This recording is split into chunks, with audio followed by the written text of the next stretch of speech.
Very good evening, guys.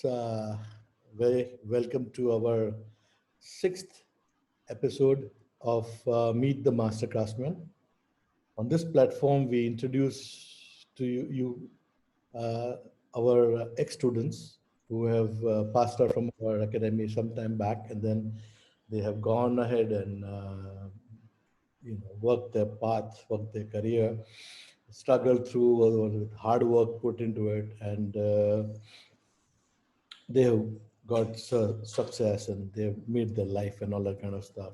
So this is an episode. This is the platform where we like to share their stories so that people get an idea that how difficult it is to work, being focused and hard work, and then you go and achieve your goals in life. Now, one of the things that happens normally is that most people who come to us at the Shari Academy is that they are either mostly interested in fashion photography or wedding photography. And I keep on telling them that fashion is a oversaturated business. With every Tom, Dick, and Harry coming and saying that, okay, I'm a photographer, and I'm a fashion photographer, and all that kind of stuff. And the person is actually very happy that uska khali naam aa gaya. So, matlab, charging का तो कुछ बात ही नहीं होता है. Anyway, that's a different marketplace. Wedding, it always depends on the season. When the season is on, then it works. When the season is not done, then you're sitting at home twiddling thumbs and try to do something else if you can do something else. Now, one of the things that I normally recommend to my own students that सब कुछ करो मगर इसके बदले if you get into what we call corporate and industrial photography or corporate and scientific photography. Now, in corporate and scientific photography, you have to do from portraits to industrial, everything, the whole gamut, including products and everything. Yeah? But this is a place which is, yes, it's hard work, but it's good career, good money is coming in because you normally get assignments which are 4, 5, 6 days and not just one day. Subah gaya, sham ko khatam ho gaya, that kind of thing. And Varun, who is my boy from Delhi, I'll just see the slide.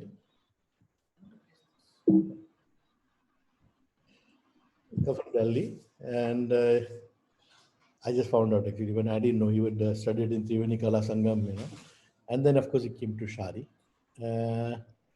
He is going to talk about his experience in this field of corporate photography. You'll see his work, you will see his life journey, and he's a very bubbly character. So I'm sure this will be an interesting conversation that I'm going to be having with Varun.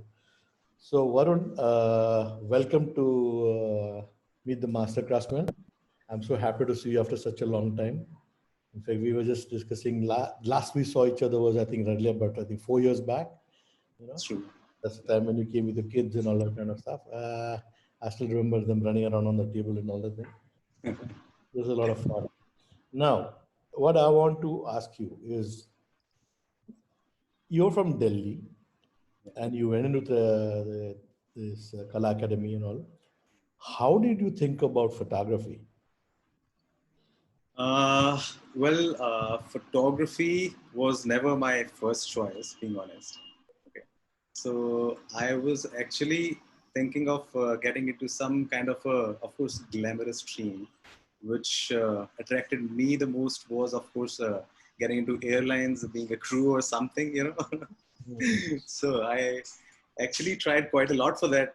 I tried to maintain myself and stuff, so that I could just get into that. But that didn't happen, and I was fortunate enough that it didn't happen because I was ultimately was supposed to learn to photography, and because my dad was a photographer, and he is still doing photography. So there was always a linkage, but it always happens that I don't want to do something that you do. That kind of thing always comes. Not always, but yeah, it was there with me because he used to do the wedding photography. He had a studio and all kind of event photography, then the studio portraits and all. So it happens in the family that people start saying कि तूने तो वही काम कर रहा है. You know, that's how the thing used to be. So that's where I thought that no, this is not something that I'm gonna do for sure. Then I met one of my, I mean that he was actually a senior of mine in Shari, so Bhupinder and Saptarishi, two of them.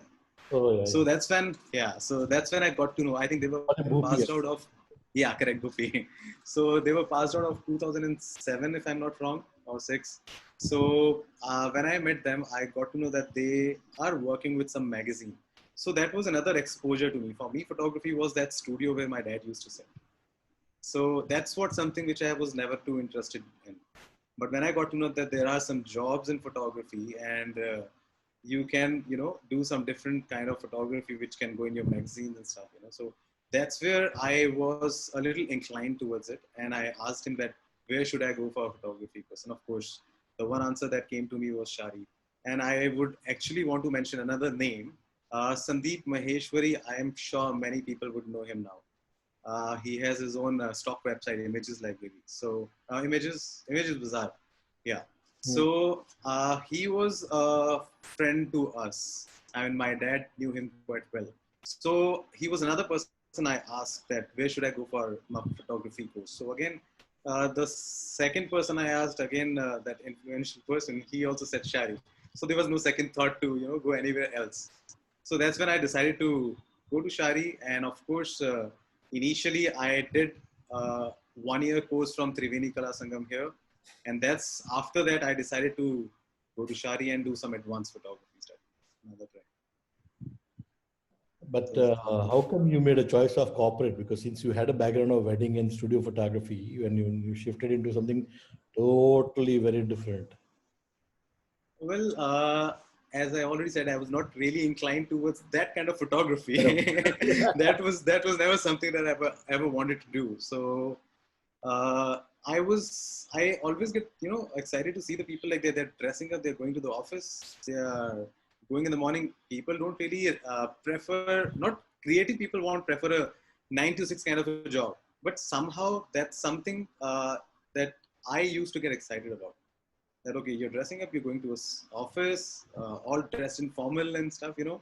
So that was something which used to attract me. Plus another thing, why I would say industrial, I have always an inclination towards learning about the manufacturing processes, you know, all the technical stuff. Be it about photography, there are two sides of photography. One is technical, one is the art side, right? Aesthetics and all. So, of course, both the things are important. But I was again still a little more inclined towards the technical part of it, like understanding the gadgets, how it works, you know, all the technical side of photography was another thing which I was interested in. And industrial is all about understanding the manufacturing processes, how things work, though it has a lot of hardship as compared to if you're working in a studio where there's an AC continuously on you and no sweat, nothing, and it's much comfortable. I'm not saying that's not hard work, that's again a hard work, but it's a comfortable zone where you work. It's always air conditioned. So corporate was something that was always in my mind, but still there was not much of an exposure of corporate that I have ever had because I didn't know anybody who does industrial or corporate photography. Still a new thing for me. So what I decided was that I would not be getting into wedding or fashion photography, but product was certainly something that I was looking up to. Then before the completion of my 2 year course, before the Luxiculus, before we could submit our final images, it happened through Saptarishi again. He told me he was working with, I think, Outlook at that time in Delhi. I was in Bombay. I was in your school. So that's when he called me and he said, there is an opportunity if in case you want to get into industrial photography, because he knew that I was never interested in fashion and wedding photography. He knew that I was more inclined towards the product photography side and again, the technical part of it. So he said that there is a company who are looking for a photographer and they need it for industrial photography because they are into oil and gas. And that was K in India. So I think about 2 months before the final Luxiculus, final submission, I spoke to them and I directly spoke to the director of the communication department. I mean, not him directly, but of course his assistant. So that's what she said that, okay, we are looking for a photographer and it's an urgent requirement. So share some portfolio. So of course, I did not have anything that could do anything to, with industrial stuff. But yes, at that time, I remember that the C-Link was getting built. So we used to go to Koliwada. Mm-hmm. And that's when I remember I did a shot of a long shutter speed shot of the bridge in building, the C-Link in build when it was getting built, and some water. Of course, when it's a slow shutter speed, you get a foggy kind of an effect. It's not really water that you see. So that was something. That was the only thing actually I had, to show him as an industrial photography. So I shared my whole portfolio, whatever I had. Of course, not much of industry. Then I was still fortunate enough that he called me to Delhi. He said, "Come and meet." And I immediately booked my flight. And before I went to meet him, uh, I was told that you need to be really dressed well and like properly groomed, because the person who recommended, not Saptarishi, because there was another person in their media department who said, okay, Manu Kapoor was the director at that time of communication. So this guy from the media team said that Manu Kapoor likes the person groomed, well dressed up. So ensure that you will come in that manner. So I was like, okay, this is something that actually I was looking for. So when I went there, I met him. Uh, of course, I didn't have much of industrial. So what he told me was that what you can do is you don't have much of an industrial photography portfolio. So I would suggest you to visit our site, do a shoot for about a couple of days, like 2 days he gave me. And he said that when we'll see your portfolio, when we'll see your work, whatever you come up with, that's when we'll decide whether to hire you or not. So I went there. It was a 2-day shoot, out of which one day was totally raining, so I could not really shoot at all. But yeah, I managed to do a Reiki. And I remember at that time, I just had that 24 105 or camera, some such lens that used to be a kit lens, no wide angle. Saptarishi told me that you better buy a 10-20 or some wide angle lens because it's industrial. And of course, it was a new thing for me. I didn't know that. I bought a 10-20 Sigma lens, and I just went off for the shoot. After I returned, I submitted the pictures to them. That's when I got the opportunity that they could actually, see all the pictures, and they hired me. So I was fortunate to get. They allowed you to complete your course. Yeah, they definitely allowed me to complete my course. The appointment was confirmed, so they told me, you can go back and you can attend your Lux Oculus. You can submit the images. And honestly, I could not submit my images. It was my friends in the group there. They submitted all the images and everything. And a good part was I did one of the pictures I really liked, which was also a part of my panel in Lux Oculus. So that we'll just gonna go see it in the presentation. I think that would be nice. I think what we can do now is that we can start with your presentation. So at least it will give the viewers a chance to see your entire journey and to see your work also. Sure. And while you're going through it, you can just keep on talking about the shots or the opportunities that you got and stuff like that. And if anybody at that point of time has any questions or something, guys, just keep asking us, and we'll try to see that how we can incorporate in the middle of it, or we'll do it at the end of the whole thing. Yeah. So why don't you start with the presentation? Sure.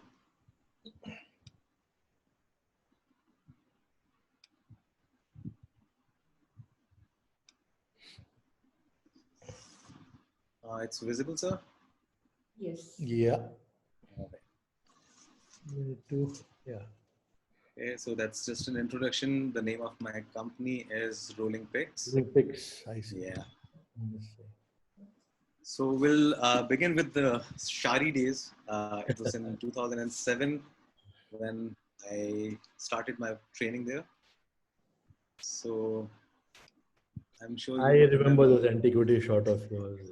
Yeah. That was so long. I remember that. Yeah, I actually spent 2 days for this shot.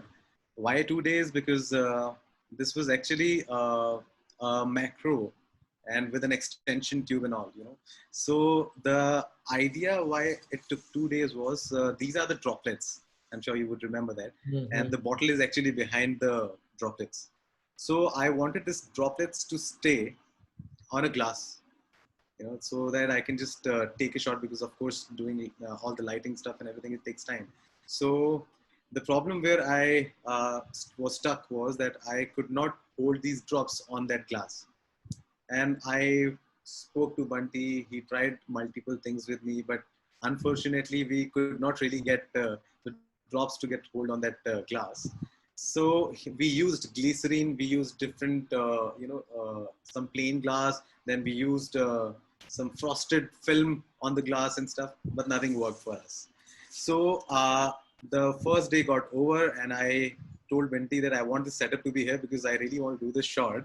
And let's see, I'll try something tomorrow.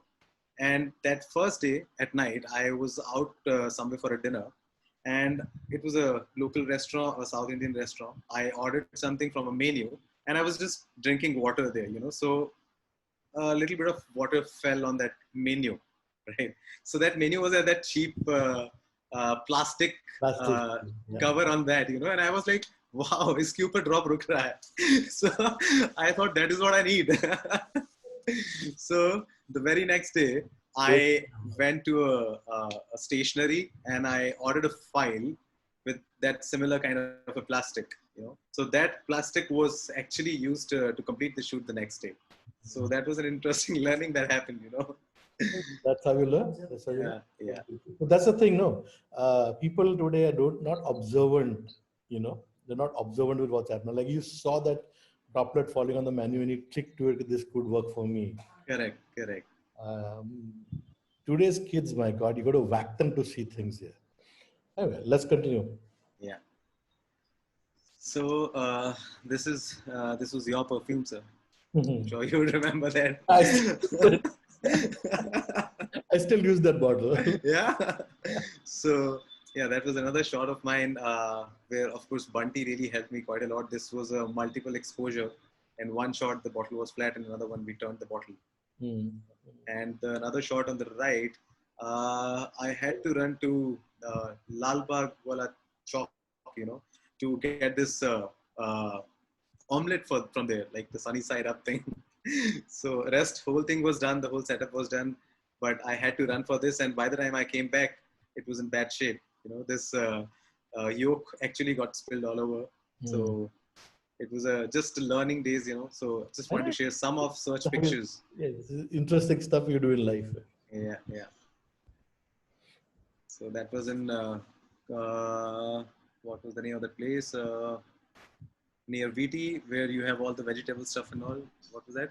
Crawford. No, Crawford. Yes, Crawford. So this was done in Crawford Market, the left shot, which I found a nice silhouette, which is coming. The light is coming through the candy floss. And again, it was the start of my industrial stuff on the right. Not really industrial, but yeah, industrial products. So that was again in the studio. Okay, so this is another shot, which was actually my first commissioned freelance assignment. That time I actually started with my job at Kane India, the industrial. But again, I got some reference from the company itself. Somebody wanted a shot for Nokia. So it was a hard run for that. This was the first time I was doing it. Of course, there was no production, nothing I did. But the only thing I could do was I went to the local furniture market here, Kirtinagar. I liked this couch somewhere, and then I wanted another table where I can put this, because this was a reference shared by the agency who wanted the shoot to be done. So I visited because I went to almost about 20 to 30 shops, 20 to 30 stores where you could find something similar, the couch. So where I got the couch, they didn't have the table, the kind of table I was looking for. So I went to another store, like multiple stores. There was another place where I found this table, and I requested them that I'm shooting in this particular showroom and I would really want this table to be there. And if you want, I can pay you, or if you want, I can shoot for you. That's how it happened. So they actually, it actually happened that they said, okay, we would want you to shoot for us. So it was like, I actually took this table from one store to another store, and the barter was that I will shoot for you.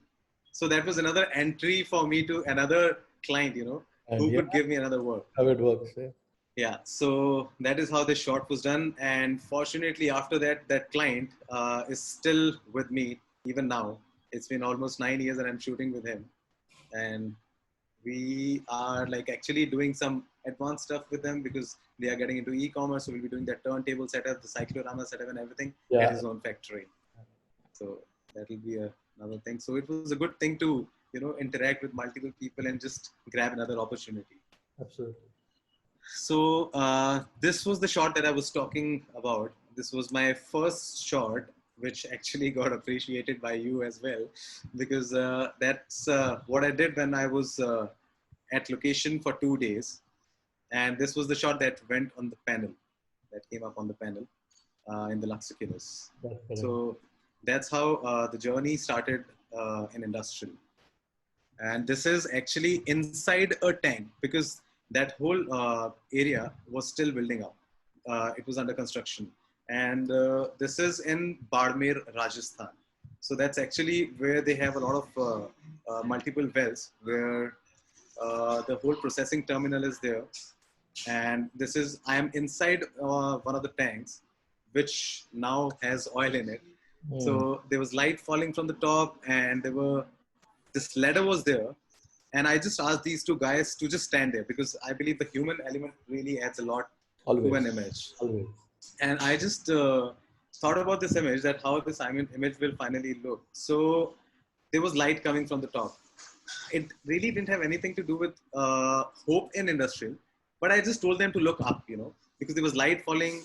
I could just think of a word hope, when I asked them to stand there and look up. There's a ladder which is going up. There's a light coming from the top. And these two guys, I just made them stand there to have another human element to it. So,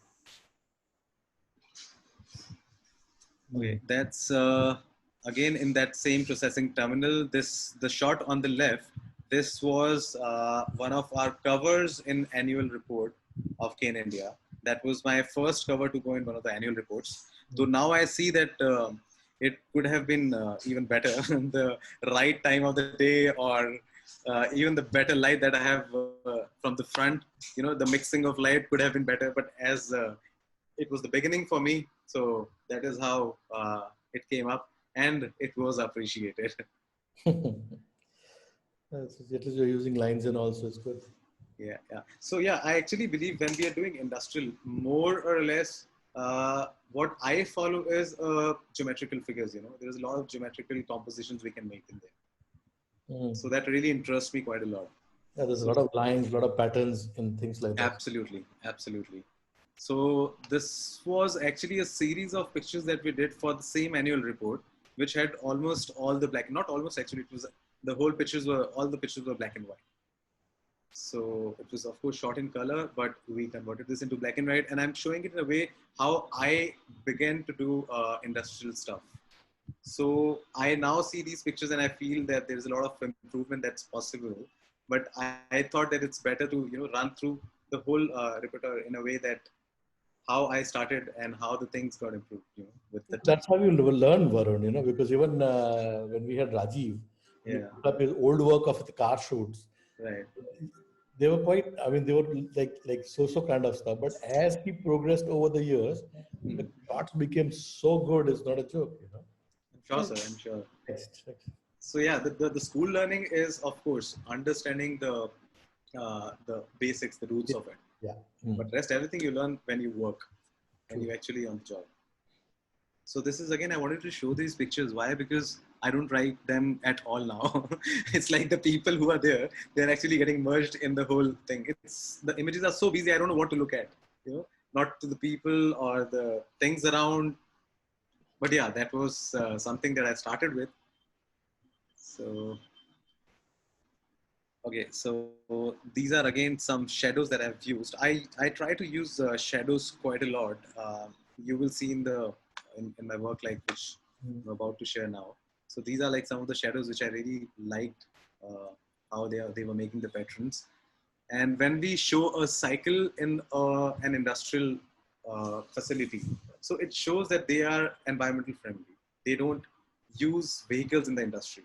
which is actually one of the most important pillar for them, because there is one thing called HSE. So this is a department which is there in all the corporates on the industries, which is called health, safety, and environment. So this cycle shows the part of environment that they use cycles, not really the cars inside. So you'll see some more shot which will have cycles in there. So here again, I use these shadows, and yeah, I actually tried to fill them up with the light. So my assistant here is sitting just under this pipe in the left image, who's just throwing this light on them. Mm. Again, see here, I've used the shadows. It shows, the shadows shows that we are in some industrial setup where there's some structure, and the layout plan is there with the engineers, and they are just standing there. So the formation of the shadows with them, it looks interesting. First question already come in. Yeah. It's a nice question. It's one, in fact, it's one of my boys from Delhi only. I think Delhi, Gurgaon ka hi ye bacha. Hardik karke. He wants to know, are the guys that you put into the picture, are they मतलब अपने stage किया है या वो लोग कर रहे थे और आपने बस कैंडिड मार लिया? Stage kiya hai. So this is actually staged. That means you made them pose, you made them stand there in a particular place, and then you told them to look wherever, whatever, adjusted your light, then shot it. Absolutely. So as you just said, that observation is something which is very important. So it's like when I go at the side, when I shoot in industrial, of course, the best thing is that we can get some candid shots where we see people actually working, right? Otherwise, what happens is, because when I started doing photography, if you will see this image on the left, bottom left, I'm sure you will see this guy who's just pointing somewhere, you know. That is how I also started, and I've seen many pictures in where engineers are pointing somewhere, you know. Mm. So that is something I've actually stopped doing it, because that's something which I would not really call.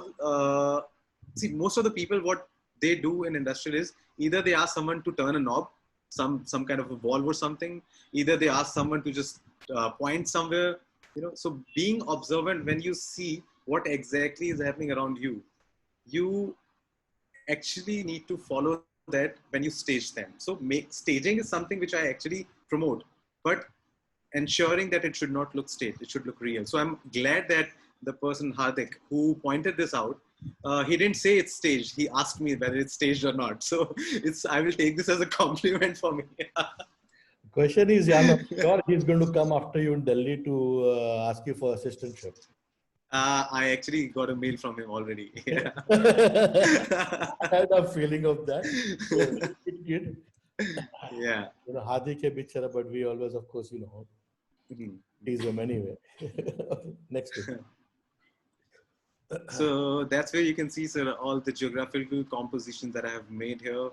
All these images are from that first 2-day shoot, which I went there for, which was my trial actually, when the whole thing was getting built. Great.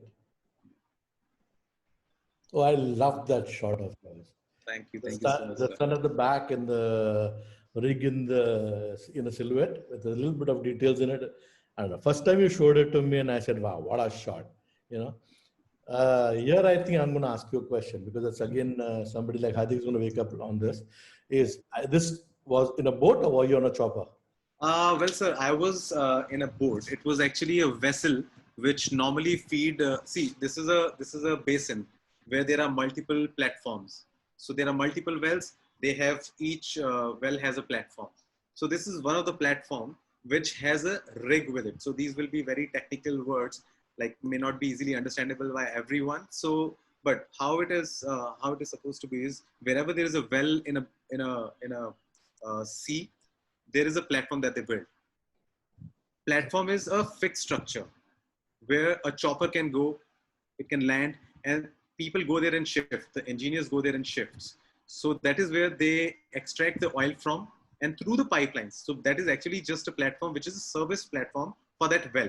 So whenever that well needs any kind of a service, people can just visit there and do whatever stuff is required. Some multiple walls are there where they can control the flow and everything.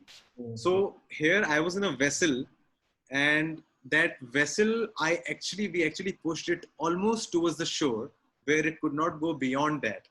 You know, that was the only reason, or that was actually one of the reasons because of which I had to shoot this in vertical frame. I wanted to shoot it in a horizontal also. Plus, if you will see on the left one, there is a little merging, you know, in the right frame, in the right image, the left side of the right image, there is a merging of the structure, which I wanted to avoid. But unfortunately, we could not go right, we could not go left, we could not go beyond this. And I was on a block 600 lens. That's the reason the size of the sun is, you know, Big. big. Mm, Yeah. mm, mm, mm. So this is a nice shot, but I wanted it to be a little better. But yeah, that's what I got. He And always tried to get a better shot, but at sometimes when you're in a place like this, yeah, you can't really, you know, do much about it because that guy is not going to move around for you. true. So that was another reason. Okay, when you will see the left shot, in the left shot you can see two people walking, right? Mm. So actually, when I was shooting this, there was just one guy who was walking. Just to add a little more interest to it, I just picked him from one image and just put it on another one to add two people there because I felt that it gives more interest, you know. So that's how this was done. Mhm. This is again at the same time, same shoot, shot with 600 mm. So that is what I wanted, you know. If you will see on the right one, there is no the intersection of the structure. You can see everything separately. That's what I wanted in the earlier shot also, which I couldn't do. It's interesting because you see, this is such a genre that you actually got a chance to visit oil rigs in the middle of the sea and ocean or whatever. So I think this is a much more adventurous genre to work in. Don't you think so? 100%, sir. I really love what I do here. One thing is you get to learn so many things. You get to visit the places where people not really can even think of, you know. I have stayed in a ship in Sri Lanka. That shoot was there in Sri Lanka. I'll show you a couple of pictures will come. So that shoot was in Sri Lanka. There was a ship, and on that ship, the whole rig structure was there. So if you will see on the left image, this whole structure, which you can see here, that was mounted on a ship, and that ship was anchored there, and they were drilling there about 3,000 meters. 3,000 meters. That's nearly 3,000, 10 feet. yeah, 3,000, about 3 kilometers. Correct. So that is where they were drilling. So that was a Japanese ship, and the name of the ship was Chikyu. So everything in there was Japanese. The food we get was like a couple of things were there which were Indian because we were Indians there. That was an operation for Cane India. But most of the things we had there was Japanese, like all kind of crabs and shit, whatever they can have. So, but it was a great experience staying there for a week in such atmosphere, in such culture. And another interesting thing I'll tell you about oil and gas. There is the rig. When I'm calling rig, is used for drilling. You know, so in their terms, when the oil and gas thing started, people were not really, you know, educated or learned about oil and gas. It was about exploring things. So they have a very different or a weird way of calling names for certain of their areas. I'll tell you what. The top of the rig, can you see the cursor moving? Yeah.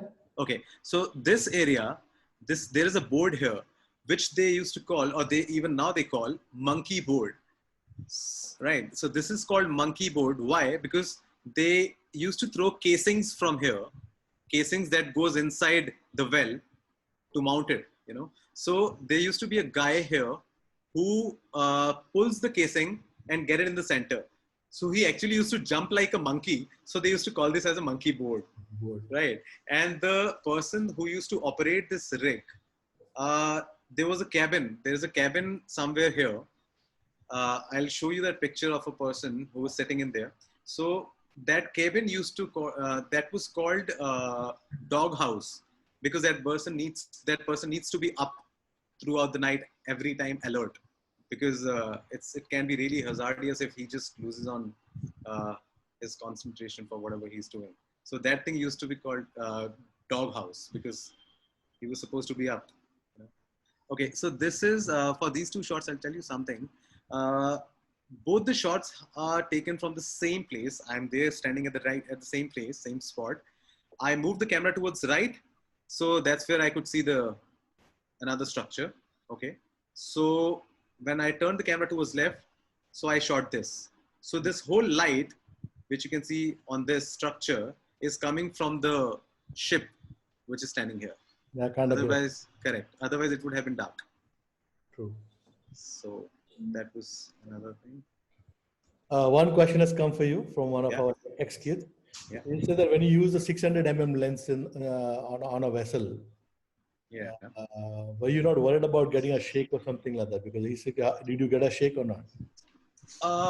Okay. Of course, the vessel was not too big, so the possibility of shake was there. But I was on a tripod, so increasing the shutter speed makes it better. I mean, that's something that everybody knows. Mm-hmm. So it was not too much of a shake. It was moving, like a waving kind of a motion was there. Not really too much of movement. And yeah, shutter speed actually worked there. Okay. Yeah. Yes. And this left shot again has been taken from the same place where the earlier shot was. This is with a little slow shutter speed. And these platforms also move, you know, to a certain extent. They also move. So that is the reason this image is not even sharp. Even the structure is not that sharp because that platform where I was standing was also moving. Yeah, I know. Yeah, and this right shot, this was taken from a chopper. So they call it sortie, you know. So the chopper usually go to the platform almost 4 to 5 times a day for the shift change or some requirements, whatever they have. So this was an experience for me shooting from a chopper. Okay, it was like I wanted the door to be open because otherwise I could see myself, the reflection of me in the glass. So when this was shot, I tried and I actually could convince them to open the door for me. So because that was their own chopper, it was hired by the company. So that's how I could manage to do that. But the same thing I tried in Sri Lanka, that never happened because that was a army chopper. And to get in that chopper, or even in this one, we normally require some kind of a training, which is called BOSSET and PST training. So this is personal survival training, and another training is called HUET, which is helicopter underwater escape training. So I had gone through this training before I could just board that chopper, you know. So learned a lot. Yeah, absolutely. So that was an interesting part, you know. So that's something that really excites me getting into industrial. There's a lot many new things we learn. So when I was doing the shot, my assistant, he held me from a belt. Then there was another belt which I clamped somewhere in the chopper.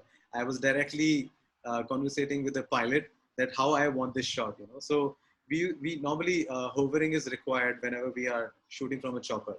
But now the cameras are smart and it's not that big of a deal because you have a higher shutter speed. You can freeze the motion. But one thing I never thought that will gonna happen, but that happened when I moved a little out of the chopper, you know, so that the fan above it, you know, that rotary, that gave me so much of shake, and I thought, no, it's not a good idea. It's better to be inside, and that's where I got this shot from. Okay. Yeah. You need to go ahead now. Yeah. That was again done from the chopper.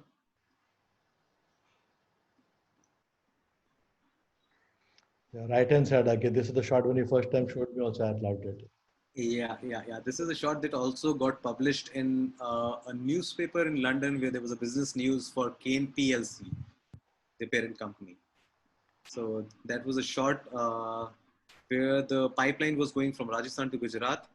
And if you can see right at the back, there is a barge which will be pulling this pipe and they will be connecting it with the platform that we have seen the pictures of. Okay. Yeah.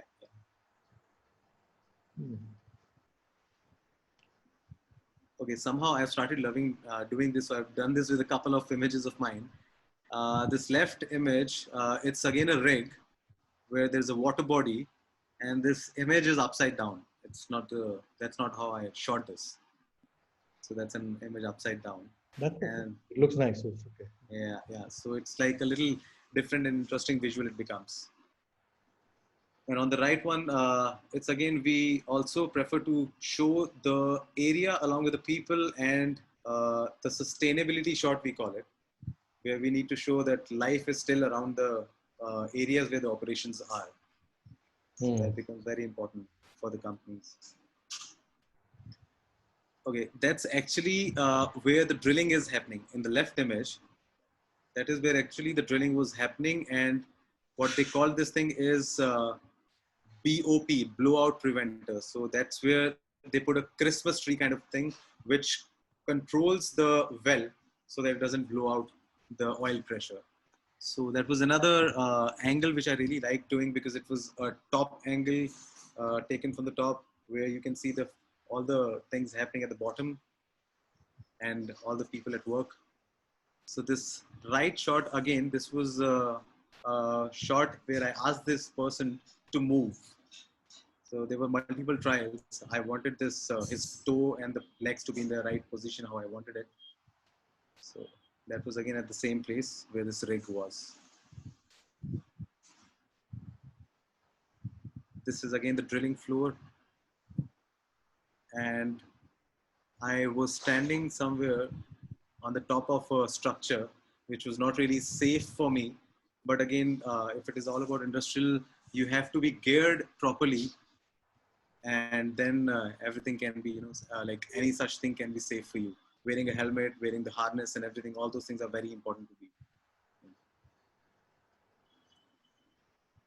So this is another cycle shots. Yeah. So in the right shot, I just wanted this cycle shadows with two people standing there. Again, it shows the environment friendly company.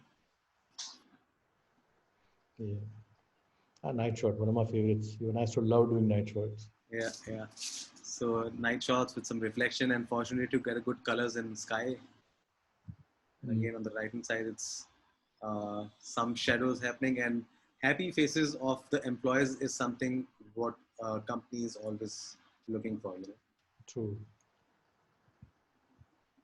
So but you don't have to force an Indian. What happens is you point a camera at any Indian, the first thing that happens is a big smile. That's true. That's true. Pechanta, ne pechanta, he is like. Yeah. So this left one, this is what they call doghouse. So all the operation is happening right in front of the screen, where he can watch it from the screen as well. And this person, we should not be calling him a dog, but yes, he's sitting in a doghouse. The important job he's doing. Yeah, true. Some very interesting questions coming in, Varun. So let's move this. Sure. So that's just a reflection in some pit where there was oil, and it's me who's visible there. Yeah, I kept the camera in your hand, man. Yeah. Yeah. This I really like. This is like a NASA kind of a shot. That's what I feel. Like making in black and white and stuff. And fortunately, with the personality of this guy sitting. And a little bit of film noir kind of lighting on it. Yeah, correct. So in this kind of a shot, so I'll tell you what how I tried to achieve this. These planks were not there. I wanted some human element to be there. So I arranged these planks and I asked them to stand on the top of it. The reason was because I wanted them to be a little against the sky. Otherwise, they would have been at the bottom. So they would not have been any overlay with the sky. So that was an addition that I did here. So that makes sense. It makes because at the time of shooting, if you're not aware, what's going to happen in your image at that particular point of time, and you don't do this kind of remedies, then what will normally happen is that you come out with a what do you call it, snapshot. Correct. It will be like a snapshot. That's again a few shots of Indian Oil Refinery. So again, an addition of the two people on the left who can also, and there was some shadow which was falling here. So it was all planned to be this way. अच्छा इतना जल्दी भी मत कर, थोड़ा बात कर उसको. अच्छा ठीक है. I thought I need to speed up. What's happening is a lot of questions coming in. Should we not address the questions right away, like, or later? If you want to, but see, there's one is Siddesh is one of our students. He says if one's just starting out and is interested in industrial photography, but doesn't have any industrial work in his portfolio, how should one go about building an industrial portfolio or approaching people for work? That would have been a question for me also if I wouldn't have got this opportunity. Well, in that case, being honest, getting into industrial photography in the beginning, in the first go, may sound a little difficult because you don't really get to get an experience of industrial. Nobody will going to trust you for industrial stuff unless you have some experience in industrial. So probably the best way would be to assist an industrial photographer who can get you in there, or another option can be getting in touch with agencies is something which I would recommend, because companies may not trust you directly, but agencies can get you through. So there are agencies who work for these corporates. So just doing a study and understanding that which are the agencies who work for such corporates, and that's how you can get through. That would be one best option to getting into industrial photography. I can suggest one more thing is that, in case you have friends who got industries or something like that, or you could just walk into an industry and say, listen, this is what I'm looking for. If you don't mind, 10 में से 9 जन ना बोलेगा, बोले एक मिला अगर अपने ध्यान से you do it a good job and get at least 3-4 good pictures, at least you start building your portfolio. Well, you said it right, sir, because I'll tell you, I have another experience that when I go to these conferences where all the companies come there for the presentations and their stalls are there, like Petrotech and all, what I have realized is that not all the companies entertain me or any photographer there, but they actually can be a platform for newcomers where they can approach people. And getting the hold of the right person who handles the photography portfolio for company, or as you said, the small scale industries, that's where you can actually begin with. But agencies can be another thing, sir, where because agencies actually look for the photographers who will not charge much, and of course a beginning can be done there as well. That's done for Indian Oil. That was there's a byproduct of oil, crude oil. So that is what is used to make these plastics, polypropylene and polyethylene. Correct. So it was done there. This was another shoot, sir, done for Indian Oil. Actually, I have these two pictures here for a reason. The theme for which I went there for the shoot was rising sun. Okay, but there was no sun. Unfortunately, it was overcast. We couldn't get the sunrise or the sunset. So this was the image, the left image which I shot, and this right image is what I created. So these are the same images, but had to do the post to have sun behind the structure, which in real cannot be possible because we can see the sunlight from the left hand side. True. Yeah, but I was had to do that. Yeah, I know. Yeah. So, but then what, Varun? There's these of course questions, because we're getting also questions on our phone and all the thing. Is that how much of post production is okay in the industry photography? Well, for the post production, I actually feel there is not really much of a post production which is required on industrial, because one thing that mostly the clients ask is that their industry should look good, right? So if you will see the left image, when they will see the flow, they may not like it, but again, it's an industry, you can't help it. But another best way to avoid this and not relying on the post-production is to shoot it at night, when all those things are hidden. So the best shots that we usually get is at the time of twilight, be it before the sunrise or after the sunset. Always. Yeah. So not really too much of production is ever required for industrial. I just do my Lightroom. I never go to the Photoshop for this. So Lightroom is just taking care of the basics, the contrast, the colors to a certain extent, saturation and all. That's all. And the perspective, which is the most important for industry. Again, smiley faces. Yeah, smiling faces, which will make my client happier. So this is again the similar thing. We have used the similar structural shadows before. Love that shit. Yeah. So the shot on the right, yes, there was a post production required in it because I didn't have that big lens this time. I just used 200 lens, and of course it was not easy to get the bigger moon. So I actually enlarged it in post and put it here. It was shot at the same time, but the size of the sun was smaller. No, sorry, moon was smaller. So I just made it a little big. That's where. So another thing we also need to ensure in industrial, which I also learned with the time, of course, is that if we can have the name of the company subtly somewhere. So here we can see L&T working. We can see the Kane logo, which is not really visible there. It's a Kane logo, but yeah. So we need to have somewhere the name of the company to be there in the image. And that's where I have my own flashlight, which is giving a little bit of highlight and the smoke as well. Lovely. So this left shot, I mean, it looks a very simple shot, but it actually took me 2 hours to arrange the things the way I wanted. I actually asked them to, move the stacks from one place to another, and arrange wherever I want the forklifts to be. These are called forklifts. So wherever I wanted the forklift to be, and a little slow shutter speed, just to have a little bit of movement in them. But arranging them took really a lot of time. Each and everything here is staged where I want this person to be. Ideally, that is how it should be.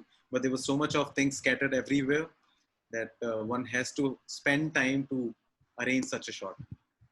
And the shot on the right, it was a construction space. It's not something which was already done. So the construction was on. This foreground was really empty. So I asked just my driver to just run his car from one end to another end so that I can get that light stream, the trail of light. If you remember, I'd shared that technique with you people when I told you I'd shot the GSF night shot. Absolutely, sir. Everything is learned from there. The foreground was dead, and we asked those guys to run trucks and jeeps all over the place, so we could get some place to fill in the foreground. Yeah. So you remembered that incident, which is nice.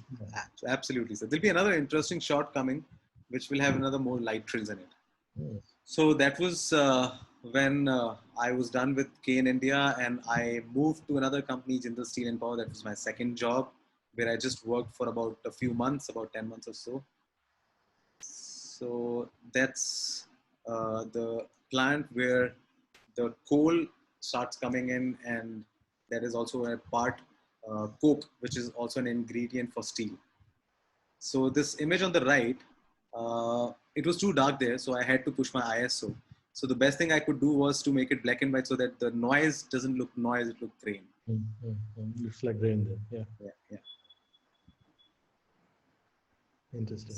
Okay, so this shot on the left, I was not really at a safe place, but just to get this kind of a shot, I had to wait there for about 5 to 7 minutes, not much, but I managed to get this sparkle kind of a thing.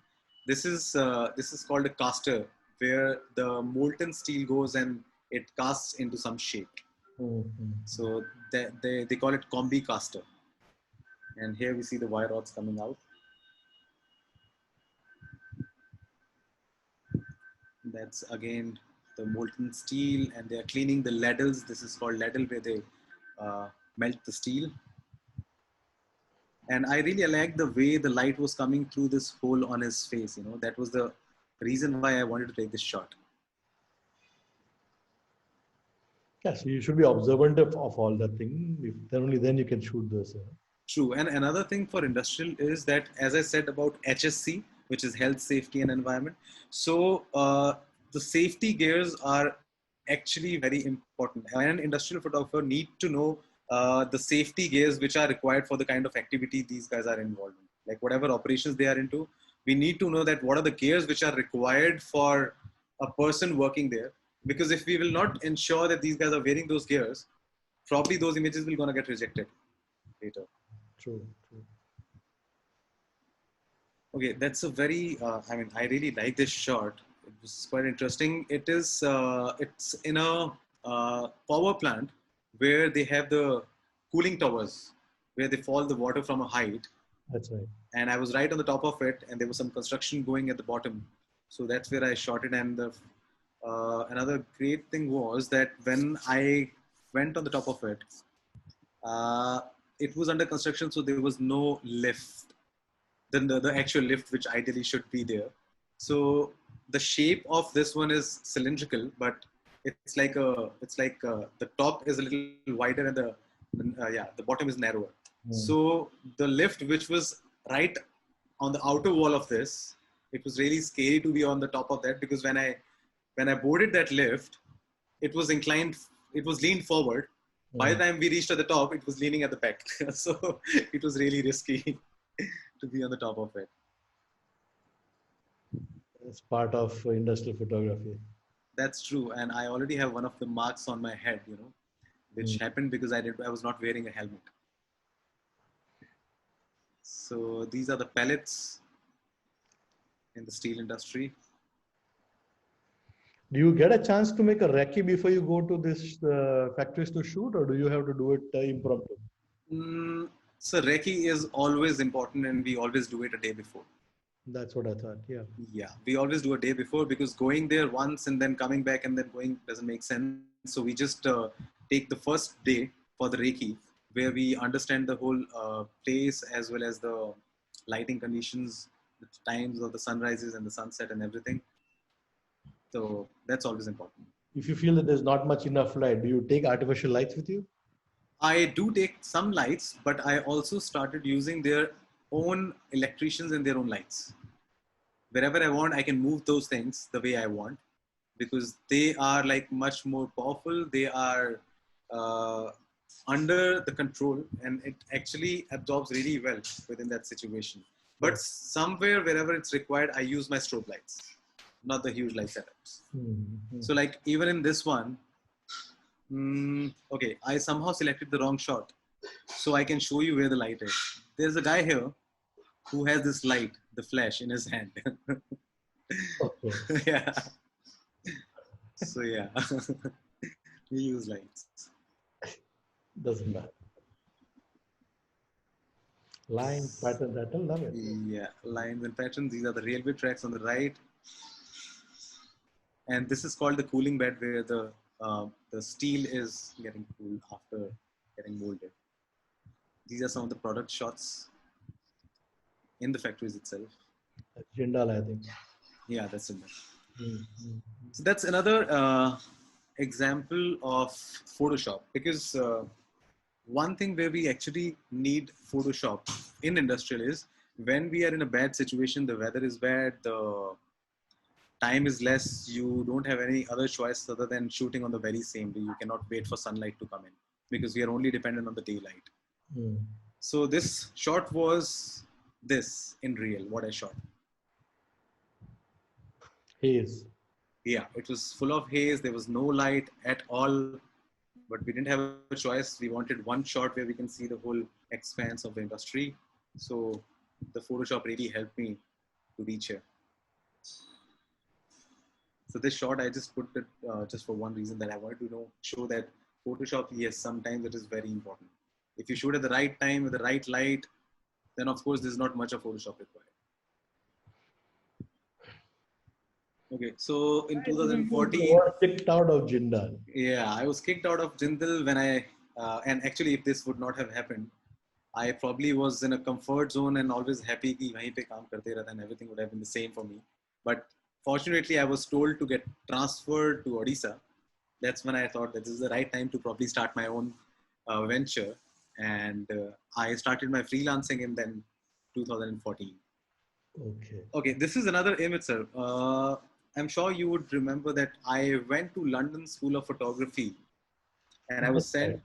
That's yeah, so I was sent by KNM. A very interesting thing after you came back. Hmm. Mm. Yeah. So this image was shot there.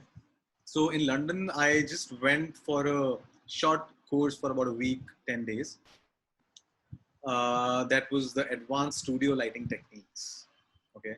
So uh, I did the whole course and I realized that whatever I have learned already was really enough for me.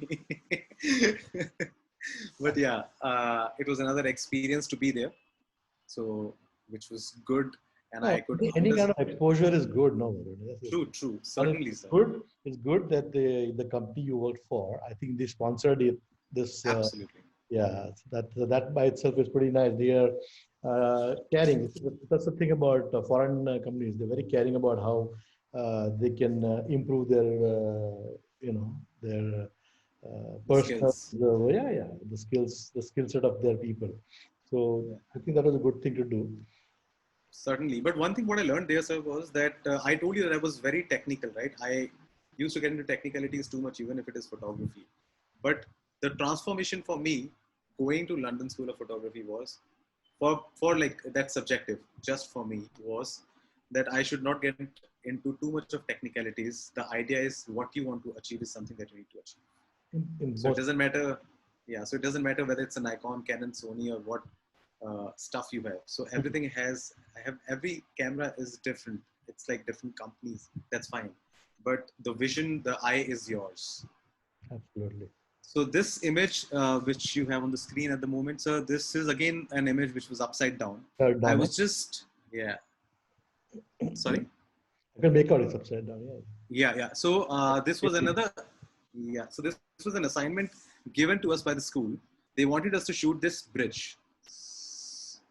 So I just shot this for the bridge. I could see the reflection on the road, and there was water, so we could see that reflection, and that's where I just shot it. And at the same time, I decided that I will invert this because when I saw the straight shot, it was not too interesting. Immediately when I turned it upside down, it became an interesting visual. So again, sir, this is another example of staging a shot. It's not really the best of the stage shot because probably someone can say it has been staged. Yeah, but what I saw was the left shot, and what I arranged for was in the right. So wherever I wanted those people to be arranged, I asked the company to arrange for those many people, and that's how the shot was done. It's inside again the tank. It's a crude oil tank, and it has a floating roof, so the roof can go up and down. That's correct. Yeah. Okay, this the left shot. It's been taken from the top of a tank, and I really like the again the way the lines are going and the whole structure, the texture there. This right one is for Indian Oil, where they were fueling the Imphal airport. Imphal airport has the Indian Oil fueling station, so it was shot there. Even the left shot is from Imphal.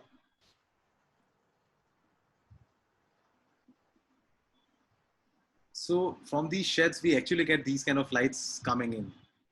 So that really becomes an interesting frame if we have, because there's always a dust particle or some smoke or something in the industries. Always. So a stream of light really makes it more interesting.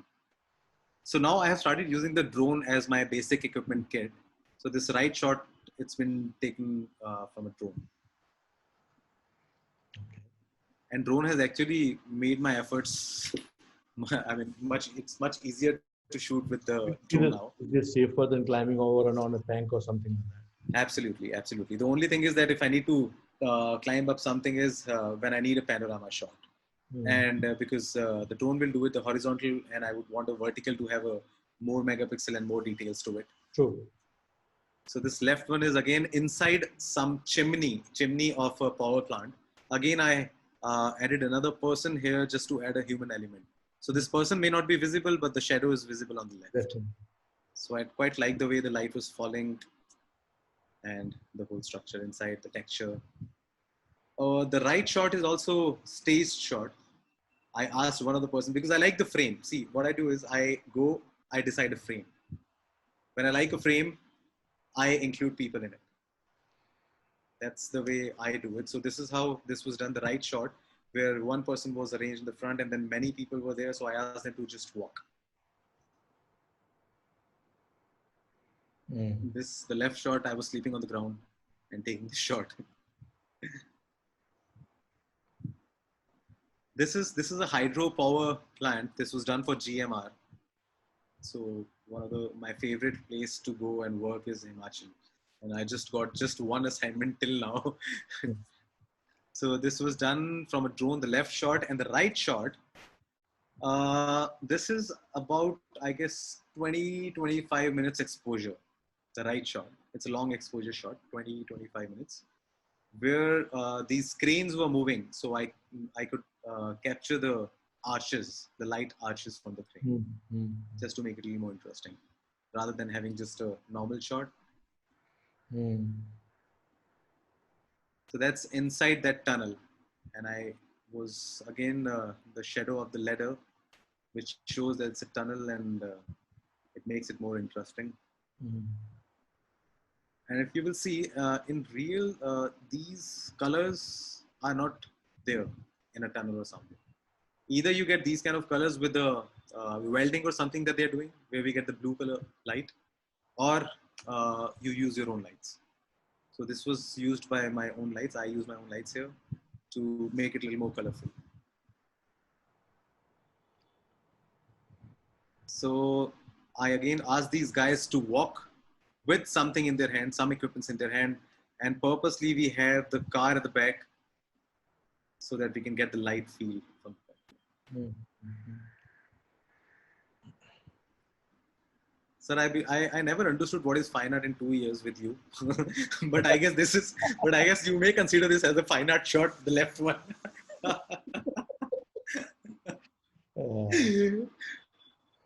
So does it succeed to be called as a fine art fine art shot or not? Kind of, but it's okay. Yeah. Okay. Yeah. So that was actually a coal mine for Jindal, which was done in Rajasthan. So I liked covering the whole frame with it. The another option was to include the sky, but that's how I liked it. This right shot is done with a drone. So that was an old dev drone, the Phantom 3 or Phantom 2. Some of the shots. That's the reason there's a curvature. It's a circular kind of a lens it had. It's again, this is for Hindustan Zinc Limited, which is zinc mining. So that's the underground mining for zinc. All this is for Hindustan Zinc, the underground zinc mining. So here the best way is to use the lights that the helmets has on the top of the helmets.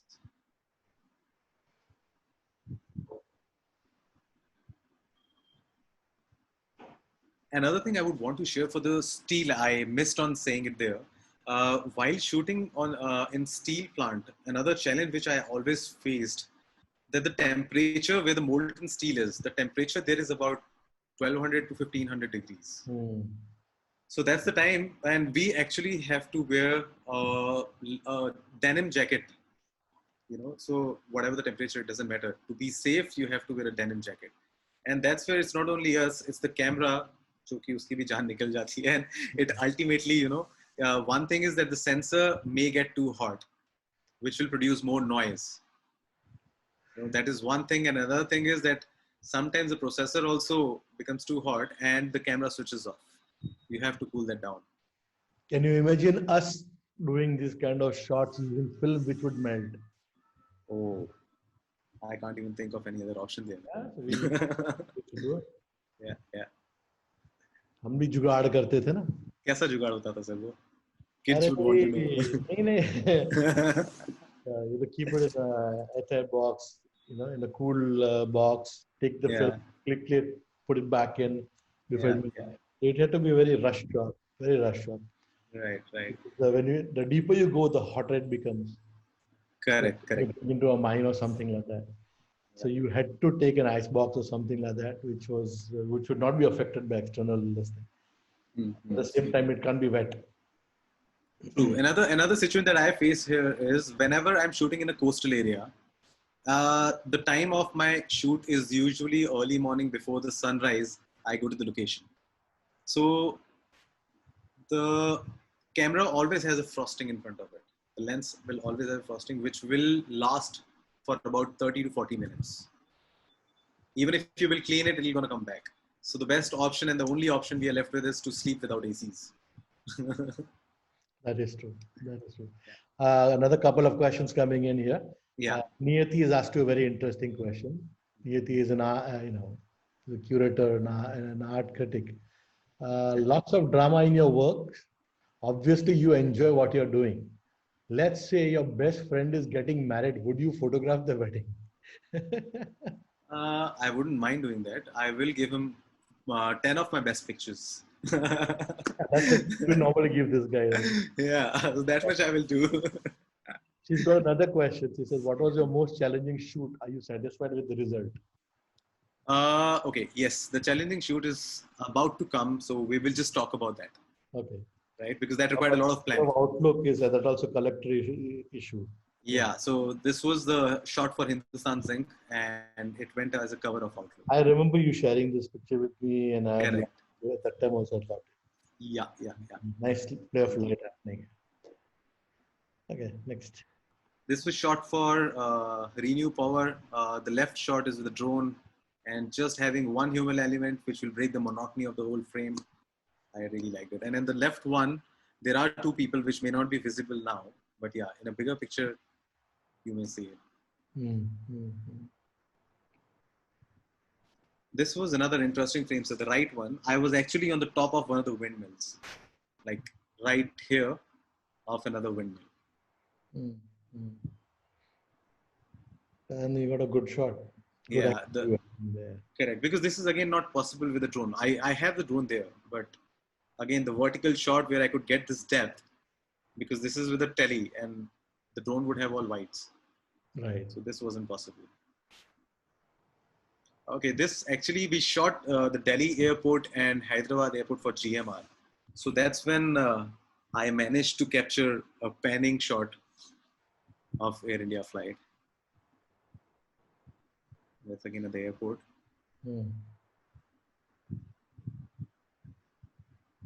That's where they have their workshop for the aircrafts in Hyderabad. So just one shot of that I have here. This is for Dalmia Cement.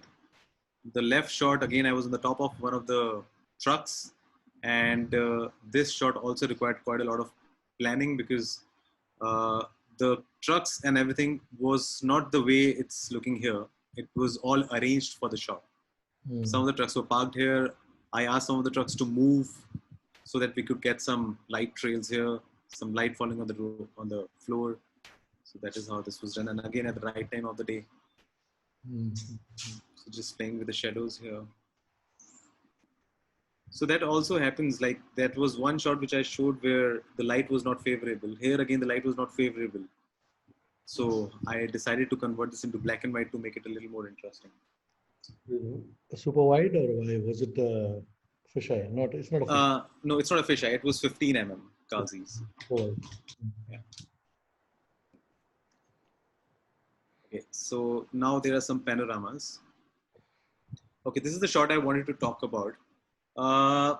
When I was here for the shoot, I asked the head of the plant that I want to shoot this at a particular time, and I would want you to arrange. These are called benches. This is an iron ore mine. These are called benches. I asked them to arrange for some dumpers, which can just move around this area, so that I can capture some light trails. But again, the issue was the dumpers. They didn't have so many of dumpers, that they could arrange in that area. So I asked them, let's arrange for the boleros. I know this is going live, but I hope this would not affect the plant head there. So they said that the boleros are not allowed to go in the benches. I assured him that not even a single bolero will be visible. It will be just the light trails. So they went a lot of planning for this shot. We decided about this shot in the morning. I decided where I would want this shot to be taken from.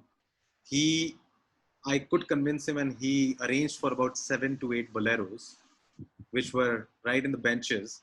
And each and everyone was given a walkie-talkie that on my mark, they will start moving. I positioned them wherever I wanted. On my mark, they were supposed to move. And when you will see these lights were also not positioned here. We arranged these lights. These lights were arranged. So, and this was not a single shot, it's a panorama. So there were 8 or 7 shots which were stitched. And of course, at this point of time, when I'm taking 8 shots, it's not possible to have a long exposure because otherwise I will be losing on light. The sky will lose the light. So the best I could do was 30 seconds exposure. So it was 30-second exposure each frame. And I managed to do that 8 shots in about, 7-8 minutes or so. So that is how this shot was done. And Interesting. one of my favorite shots. I can imagine. Yeah. I'm out lighting thing. Correct. So this is a panorama again, but it's an HDR. So now I know that we can do it with multiple exposure, like taking one exposure and we can change the exposure in the Lightroom or somewhere. At least one stop we can handle. You So, can also layer masking, no, in this. Yeah, correct. Layer masking is also possible. But here I actually shot 5 different exposures and 7 different shots. So seven different shots were stitched of 5 different exposure. So that is how this was created. And of course, there was some layer masking was also done in this, wherever the details were required. But more or less, it was done with the software. That's again an HDR. The similar technique was applied. HDR panorama. Okay, this is from that top of that cooling tower, which we just saw the shot of. So this is done for Jindal. Both the power plants, they wanted to be covered in the same frame. So that is the only spot where we could get it from.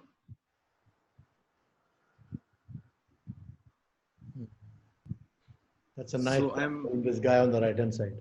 Correct. So I just wanted to have another element to it. Normally, I used to shoot the industry from any elevation.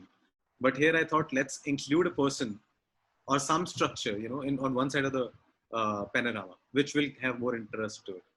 Not only interest, it also gives you perspective with the height of the person versus the... Correct. A lot of depth and perspective happening in the picture. True.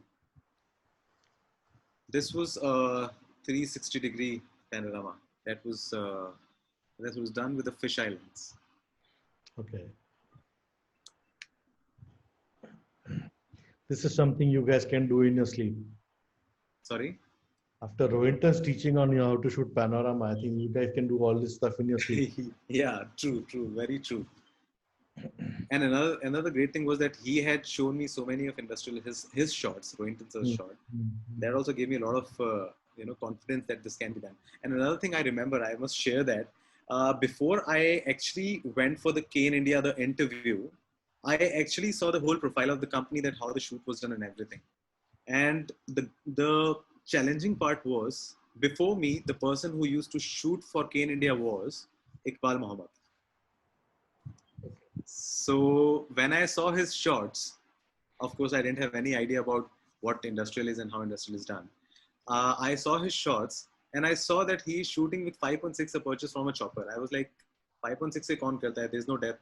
It has to be 8 or 11. But now I know that when you're shooting from the chopper, when the plane is like just too far from you, and it's almost like at the same plane. There's not much of a difference in plane. Doesn't matter you're shooting with 5.6 or 8 or 11.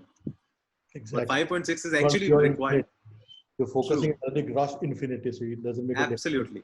And another reason to go on 5.6 is to increase the shutter speed because you're on a chopper. So that's actually favorable. So that was another shot for steel industry. He is a good shooter. Make sure. Absolutely, sir. 100%. That was the biggest challenge for me. But yeah, they had to hire me. So got the job. This is done for Indian Oil. Another panorama shot. This was a bad weather, but made a good shot out of it. See that? This is the kind of weather we have right now in Mumbai. Yeah. I'm sure, sir. It's raining really heavily. So again, I included another structure on the left for more depth to it. So this doesn't really require a panorama, but we wanted to shoot the whole machine in one frame from a distance of 5 feet, 5 to 6 feet. So that's where the technical knowledge came in and we managed to do it. But stitching this image was really hard, though I could figure out the nodal point and I managed to correct the perspective, but still, because this was the mesh all through, it was not easy to connect them. So there was a lot of patchwork and stamp tooling and stuff was used in this to connect them, to stitch them. Okay, that's another genre of photography I'm into, which is corporate and board shoots. This is part and parcel of corporate and industry. Correct. Yeah. So these are the shoot the guy's factory. You have to shoot the boss too. True. So we use some of the independent portraits and then the board of directors group shot. That's what we usually do. And it actually took me a real 2 years or 3 years of shooting to convince the PSUs, the government companies, to stand in the formation that I would recommend them, because they always want you to stand in the same queue, single line. They don't even want to make 2 lines sometimes because of their hierarchies. So some people are coming from like independent directors and all. So they want all to be there in the same line. But somehow I managed to convince them, and now I'm shooting them with the same set of composition and positioning the way I want. Makes sense, no? Yeah. They are so habituated to do that. What I always used to tell you, they line up so that you're going to go shoot with them with a gun or something like that. Correct. No, I also like the way that you're making them lean forward so that double chins start minusing. Absolutely. And then another thing was that they always wanted their CMD to be there in the center, which again was a hard time for me to convince them. But now it's all good. They are happy, and I've been shooting with them from last 6 years, 7 years. So now they know that what I would be looking for. Yeah, there was a time when if you ask somebody to sit on the side of a sofa, the guy would say, "Are you kidding me?" Absolutely. This is the time. And another thing which is usually required, I'll see if I can see some shots, that one or the two persons are always missing, So we need to incorporate them in the post. Okay. Yeah. So in this image, this lady was not there. She was in Singapore. So she was called for this picture from mail, from an email.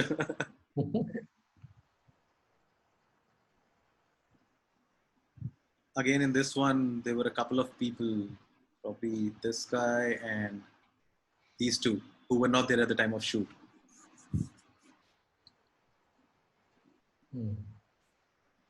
This is done for ONGC. Yeah, government, no? So that's all red tie right there. Yeah, they had, correct, they had the dress code to follow. So we always, understand from the client whether the images will be used in a portrait mode or horizontal or a landscaping, or it goes as a double spread. So I'll share one more thing here. So when we know that it's going for the double spread, we have to have a space in between for the garden. So that's what you will see in all these pictures. Even in this one, there is a space purposely. Shooting as per layout. Absolutely. So it's like, there has to be a space for the garden. So in the pictures, wherever they say that it will go as a double spread, so we have to ensure. So, and the brief is actually very important for us, if I go for an industrial shoot, it could be for the website, it could be for the annual report, it could be for sustainability report. So when it is for the website, we know that we need to get some shots for their banner. Banner is like, you have to have a panoramic shot or some landscaping which can go on the website. That's also important to know. So brief is really very important, and brief is something which client will never gonna give you. You actually need to extract what exactly you're looking for. So idea is to question them, but not something that they will gonna tell you, because ultimately, at the end of the day, when you will come with the results, they probably will gonna say that this is not what I was looking for. So idea is to have a better brief in the beginning itself. That's again for Indian Oil. Oh, sorry, Engineers India Limited. So, yeah. So that is what people mostly used to prefer. So the MD, Naveen Jindal, to be in the center and people around him. And we get these kind of people also who don't get their suits and coats. So is wearing of somebody else, and we can't help it, And he also want to be in the front line. Oh yeah, yeah. Oh yeah, yeah. We've been through all this. So this is done for the chairman of Indian Oil, the right one. Nice. And it's really important if you're doing an independent portrait of the chairman or someone to have a really good interaction with them. I was given about 20 minutes with him that you can shoot. You are given only 20 minutes. So do whatever you can in 20 minutes. And I was fortunate enough to get 1.5 hours with him and managed many shots. Mm-hmm. Independent portraits. Stool pe bitaya. Nice. Stool pe bitaya. And I started taking the stool with me for the boat shoots now. That's for GMR. So independent profile shots. He is Manu Kapoor, who gave me my first break in Kane India. And must say a visionary person who actually did the whole setup of complete design studio in-house. So the only thing we used to outsource was printing. The rest everything was in-house. Printing, designing, and everything. Some headshots.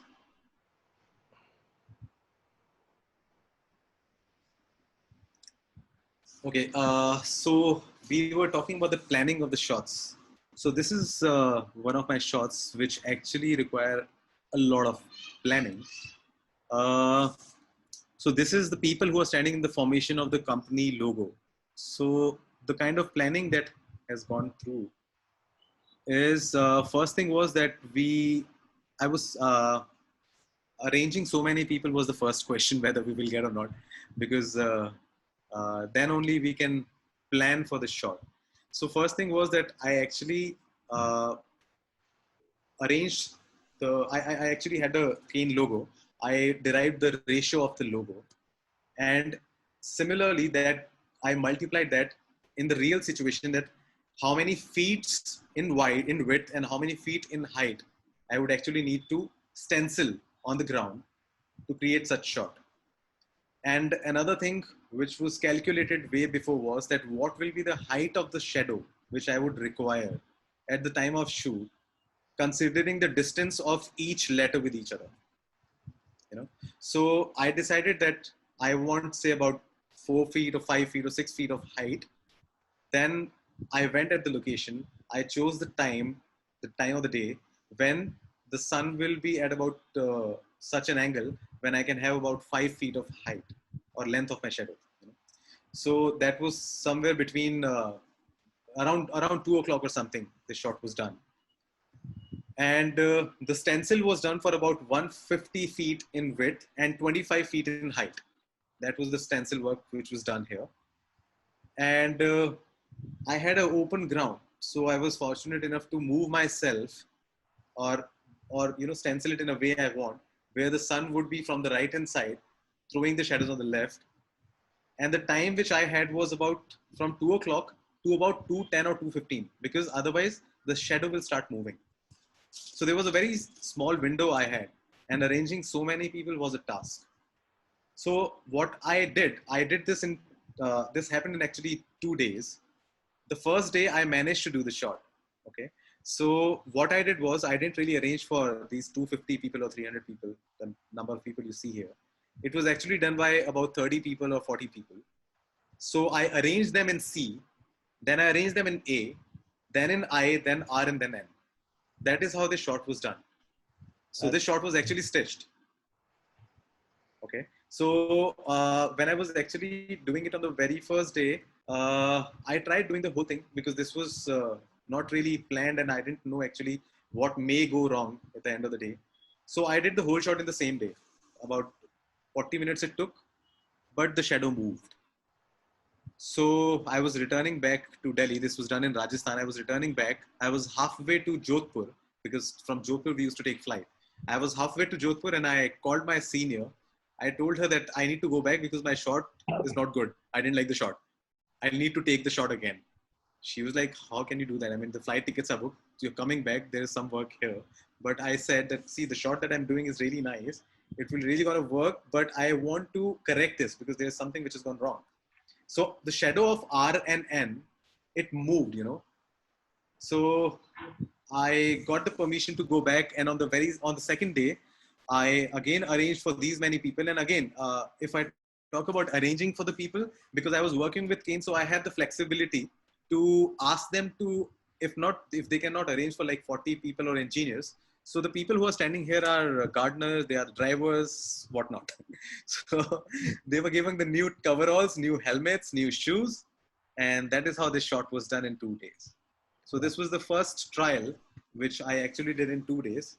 And then I somehow got to know the final thing, that how ideally You we use do a it. drone or you were on a sky crane? One of the two. That was actually from a man lift. It was about 80 feet.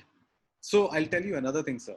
That initially, when this shot was done, I was standing in the center, right? I didn't really go up. I was in the center. I shot from the center, C also and N also. Correct. So that's the reason. Probably, if you will notice, you can see the front of the people who are standing in the C. Yeah, And perspective changes when you go like that. Yeah. correct. Mhm. So my learning told me that it's better to do it in a way that when you are shooting Vedanta, you need to be on the top of V, then on the top of E, then on the top of D, and each letter. So here you will not see that kind of a perspective. Here it looks like a shot done with a tele lens, and here it looks like a shot done with a wide lens. Correct. So that's where the difference came in. So this was the second shot, and They look so easy, isn't it? Yeah. that's true, sir. That's true. But And there are lots of people who think they can do this kind of shots, and they learn on the YouTube. I know, sir. It's really I won't say it's difficult, but yes, it requires a lot of planning and understanding for sure. And here, the number of people I had was much less. So that is the only reason I asked them to raise their elbows, and it came out even better. Just to link them all, I asked them to just raise the elbows so that the elbows will touch with each other's. So, but I really like this shot better than the other two because of this elbow. So these were some of the shots which I actually really planned. This is CSR and sustainability. The last thing. This is something people don't understand, that in industrial photography, when you're shooting for corporates, the corporates also have to have a certain amount of money which they have to plow into, for people's welfare and all the things. That's why they call it the CSR. That is corporate social responsibility. And this is something that they have to do. So that means you get to shoot from a helicopter to, the ground, nowhere, with your headlights on. Absolutely, you said it right. So this is the shot with a headlight. I can guess because we've done this kind of stuff. It earned you an award also. Wow, fantastic! It did. There was a Hydrocarbon and Beyond was the theme. It was a global Petrotech summit. That's where I got the award on this one. And I was just returning from a shoot, and I saw so many camels on the road. Though it was like about 3 years I have already shot in Rajasthan, but I never saw camels on the road. I have seen them on the sand dunes, but never on the road. So I thought this is the right time to shoot. I just came out, and you can see my shadow also falling on those two people who are walking.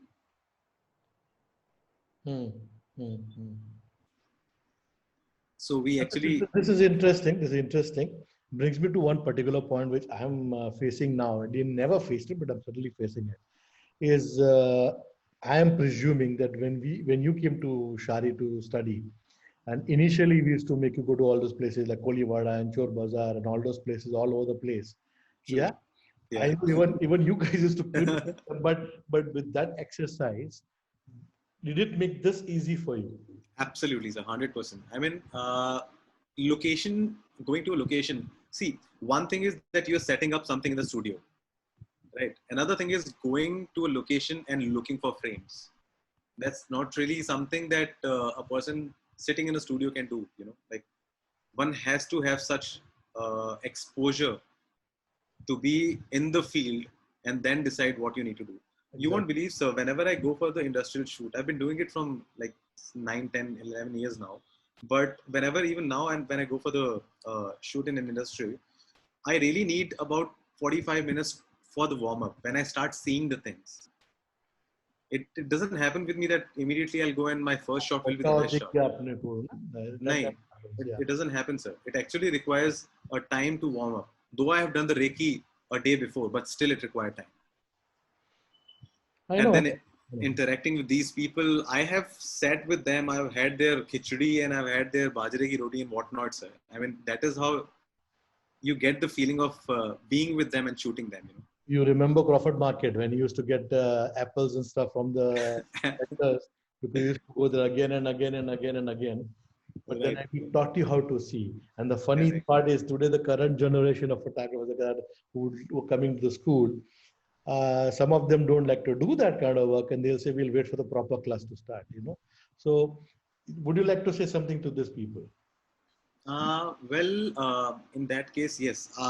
See, there are many calls I get, not really many calls, but yeah, sometimes I get a call, probably whenever you recommend that if you want to know the feedback and something, ask Varun or some of your old students, alumni.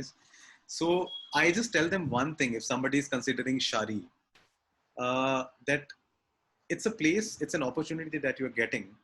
Of course, everything is available on YouTube. There's no doubt about it, right?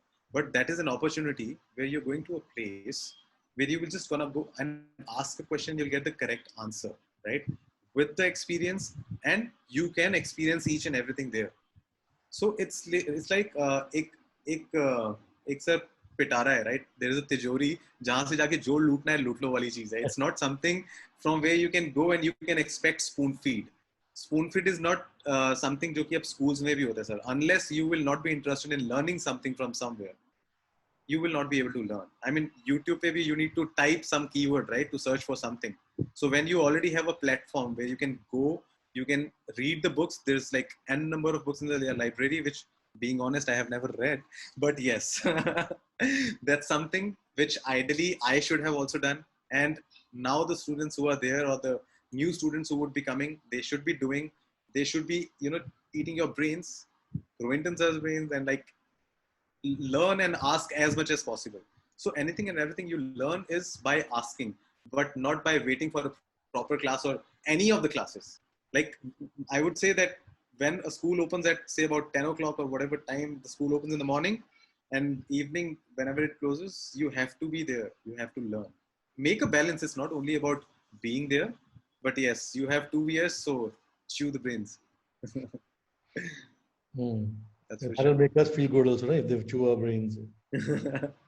Yeah, and ultimately, probably someday you can go with Girish sir to Minara Masjid and eat some stuff there. He may do that with you as well. That's correct. So that's again some CSR shots. So some different angles, different perspectives. The idea is not to be standing on your legs and just shooting, but try different vantage points, different angles. And for CSR, Film noir has been taught to you guys. sorry. In film noir, we've taught you guys, no? Top angle. Yeah, absolutely, certainly. And now another thing is, for the CSR, what corporates does is they look for their logos. They actually see कि logo नहीं दिख रहा हमारा इसमें for the CSR shots. But I would say this is the kind of shots that we should be capturing when it is CSR. That we need to have smiles on the faces. The welfare that they are doing needs to come from when you see on their faces. So that's what I prefer to do, to have the happy faces, engaging with their work, and that satisfaction needs to be there. So this is actually, we did a coffee table book on folk musicians of Badmer. The earlier pictures that you've seen is also again a coffee table book which we did for 3 states: Rajasthan, Gujarat, and Andhra Pradesh, because that's where our major operations were. And this was another set for folk musicians of Rajasthan. So basically, in corporate, you have to do a huge plethora of work, basically. It's a huge gamut, sir. It's a huge gamut. Not just limited to the industrial, but I would say, I mean, these are the 3 things which can make, which can ease you also. If you are going to a location, you're shooting there for like 3-4 days. So one of the day would be the CSR shoot, which gives you a little relief also from whatever you were doing for the last 2 days. Yes, yeah. Absolutely. So I always prefer to take CSR somewhere in between, and then one last day for industrial also, to get that break, So again, this is all arranged, sir. Any and every shot that you will see of mine, it's all staged, but I try to make that as real as possible. Again, we have here a little bit of cane visible, so my client was happy.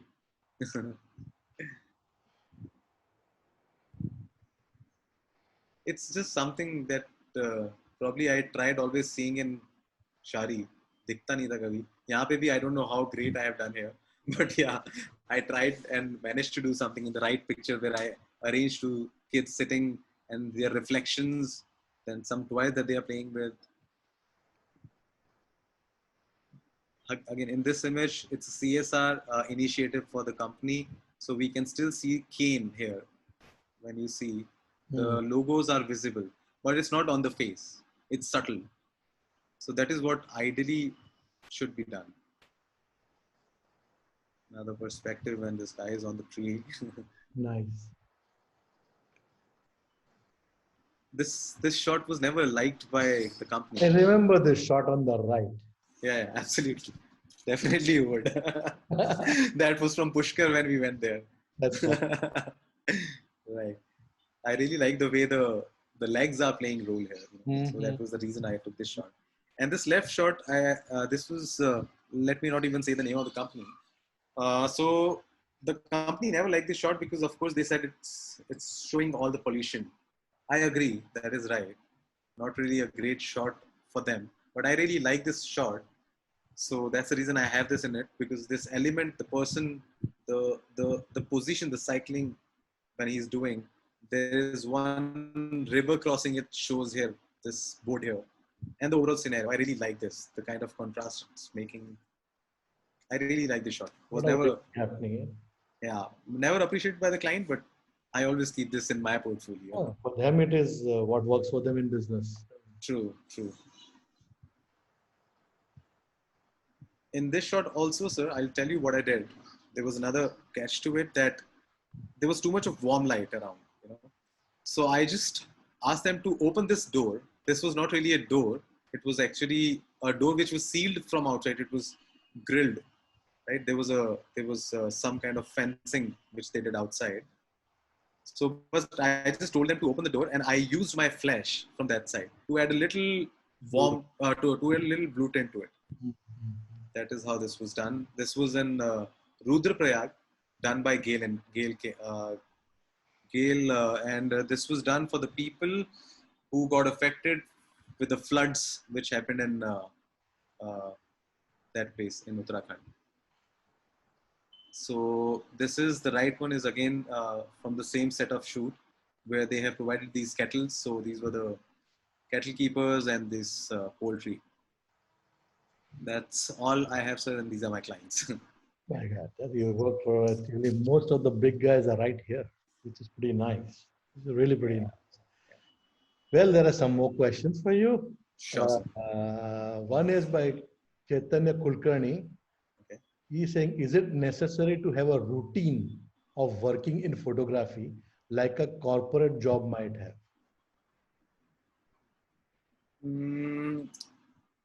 For a photographer, he mean, right? Huh? Our timings are totally different than what a corporate timings are. Corporate timings are reaching office at the earliest by 8 o'clock. But for a photographer, if they are doing any kind of a shoot which is outdoor, where the sunlight is required, you have to be there much before the sunrise, say about at least 1 hour before the sunrise. So the timing of the corporates would never be, similar to what photographer would be there for. And what my schedule usually is that I go for a shoot before, like 1 hour before the sunrise. And I'm usually back by 9 o'clock when these all corporates and the office people are moving out or getting in their offices. And then at about 2:30 or so, I again go out for the shoot. So I divide my day in two. And that actually gives a good break for you as well. So I never shoot in the afternoons. Not even afternoon. After 9, I don't shoot. 9 or 10. Interesting. There's another question by Rakshit Chavan. He says, does distortion matter while shooting architecture of industries? So now the technical point will come in. Is he talking about the distortion or the perspective? Same thing. Okay. So, in terms of distortion is actually just a defect that lenses have, right? So, but what he means to say is that the vertical lines needs to be straight or the horizontal lines needs to be, parallel to each other or not. It actually matters quite a lot. That is the first thing I do when I process my images in Lightroom. We need to have the perspective correct. But sometimes we purposely bend the lines. We sometimes purposely, what we call that is keystoning. So keystoning is something we sometimes purposely incorporate in a frame or compose it in a manner that some kind of keystoning happens. Like say, for instance, if you're shooting a building, right? So if you want to shoot it straight, that it has to be straight. But if you're taking a different angle, which is a little creative angle of it, where you don't maybe you don't need to show the whole building, but a part of it, then of course, perspective you can incorporate the way you want. True, true. It's a creative choice finally. It's a creative choice, certainly. Yeah, of course, that is there. Yeah. Okay, Niyati has again asked you another question. She has got, in fact, a very important question, according to me also. Okay. She says that now that you are independent and a client calls you for a shoot that is against the ethics of the environment, where you see the exploitation of natural resources, how do you deal with that? Against the ethic of an environment. Well, sir, being honest, my client would never call me for any such thing because it will be harsh on them later on. If they will send me with the camera there where there's something against the ethics of environment. So probably I'm not really very sure what she wants to ask here. Because no, sometimes it happens where you're shooting something which may be dangerous to the environment of that area. Maybe like if you have the open mine or say even the coal, it can do a lot of pollution and stuff like that. It can create health problems for people around it. But then, how do you deal? Okay. Well, in that case, sir, there will be no direct answer to this, that whether I will go and shoot or not. Of course, I will go and shoot. That is the first thing, right? But the thing would be, first of all, I'm dealing with a department, which is the communication department, who has hired me to do some kind of a shoot. So I will certainly go there. I'll shoot. But if I observe some such thing, I will definitely put this through the person who has contracted me for the shoot, who has given me that assignment, that this is something which I would never recommend to be used in your collaterals. So ensure that they need to get in touch with their health, safety, and environment department, whether they should be using this image or not. So this is what I will gonna do. I will shoot and I will inform. That is what my thing would be. Okay. You can stop sharing a screen now so that we can see you. Yeah. You know, on a bigger screen. There's, I think, one more question that's coming from Vimal Parmar. How much of creative freedom is provided to photographers in industrial shoot, industrial corporate? Okay, so it's very important to understand the requirement, as I said, that where exactly they would want the images to be used. Because I was working with the companies in-house for about 5 years. So I have a fair understanding of how they will going to use their images in the annual reports, or how will they be using their images in the sustainability reports or websites. So we actually have to give them a mix of all. There has to be certain elements, certain kind of images, which may have a nice bouquet in the background, may not be too literal, but could be important from the design perspective for a designer to design a collateral. At the same time, we have to give some literal images, probably which will be just a simple image, probably when a photographer would see that, or any person who's seen that image, may not be some extraordinary image for them. But yes, that will be very important image for the client to show their magnitude probably, So it could be a simple landscape image, may not be too exciting. So it's like, it's a mix of both. We have to keep in mind some literal images, which will be understandable by the non-creative people who are sitting in the technical offices and the engineers. And at the same time, the communication people who are, of course, more creative than the engineers. And they can use such images which we have given for the design perspective. Could be some abstracts shooting from just the pipes, you know. Do you think there's once this COVID thing is over and it opens up with all these restrictions and all the things, do you think it'll affect your work? Well, sir, for some time, definitely it will gonna affect, and it is affecting because for my shoot, it's all about travel, and the budget crunches, of course, is one of the things which we are, I mean, in the same boat when where all the people are that uh, they all actually want us to reduce the budgets, you know, reduce our costings. So that will gonna happen for another few months, I'm sure. But after that, probably it's just a new way of living, sir. We'll need to adapt and we'll need to live with it.